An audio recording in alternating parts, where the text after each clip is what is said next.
Shalom, salam sejahtera saudara sekalian. Senang bisa berjumpa lagi di akhir pekan ini. Pembacaan firman Tuhan dari Kejadian 1 ayat 28. Tapi sebelumnya kita berdoa dulu. Tuhan, terima kasih ada kesempatan bagi kami merenungkan firman-Mu di akhir pekan ini.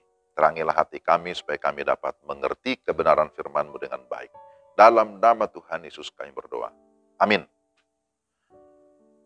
Kejadian 1 ayat 28, Allah memberkati mereka. Lalu Allah berfirman kepada mereka, beranak cuculah dan bertambah banyak. Penuhilah bumi dan taklukkanlah itu. Berkuasalah atas ikan-ikan di laut dan burung-burung di udara dan atas segala binatang yang merayap di bumi. Renungan kita berjudul teosentris atau hidup yang berpusat pada Allah. Salah satu aspek pertumbuhan dan kedewasaan rohani seseorang terlihat dari pola hidupnya yang berpusat kepada Allah. Bagaimana hidup yang berpusat kepada Allah?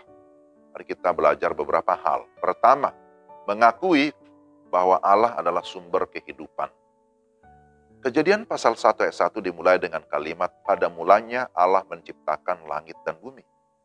Allah adalah pencipta langit dan bumi serta segala isinya, sudah tentu termasuk manusia. Allah adalah penguasa. Allah adalah pemilik dan sumber kehidupan. Dalam ayat 28 yang tadi kita baca disebutkan Allah memberkati mereka. Artinya bahwa Allah memberikan kehidupan dan memenuhi manusia dengan segala kebutuhan yang diperlukan. Oleh karena itu tidak ada pilihan lain yang terbaik bahwa manusia, saudara dan saya, kita harus bergantung atau berpusat kepada Allah. Hal ini sangat penting karena memang banyak orang di dunia ini yang menyangkal keberadaan Allah.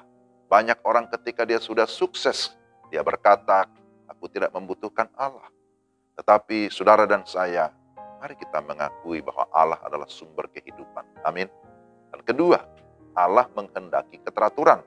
Allah menciptakan segala sesuatu secara teratur dan atau sistematis.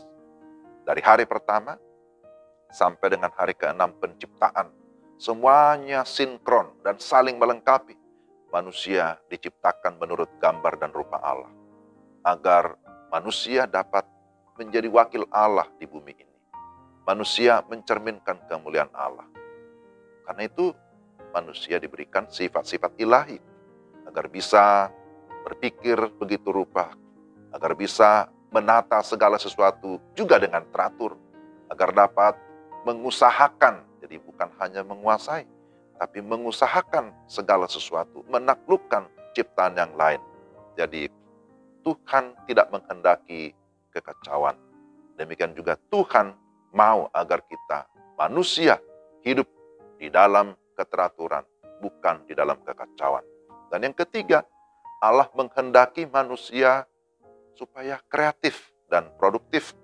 Manusia diberikan akal budi supaya bisa berpikir dan berkreasi untuk menciptakan karya-karya yang baik yang dapat menjadi berkat. Manusia harus bekerja, memang itu adalah mandat Tuhan yang sering disebut sebagai mandat budaya. Berkarya sehingga menghasilkan sesuatu yang berguna bagi orang lain. Maka saudara-saudara, apapun bidang kerja atau profesi saudara, di sana saudara berkarya supaya dapat menjadi berkat.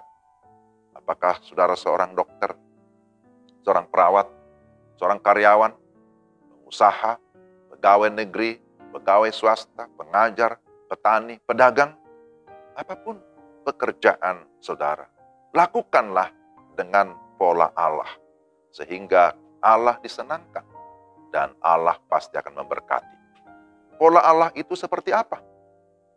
Melakukan pekerjaan dengan mengandalkan Allah, memulai dengan Allah, bekerja sungguh-sungguh, lalu kemudian mendapatkan hasil.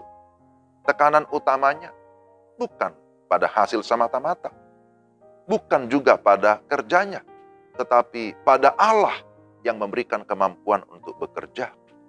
Dan meyakini bahwa Allah sanggup memberkati, sehingga apa yang kita kerjakan dapat berhasil. Dan apapun yang dikerjakan, ditujukan untuk kemuliaan Allah. Inilah pola Allah, inilah yang Tuhan mau dari kita.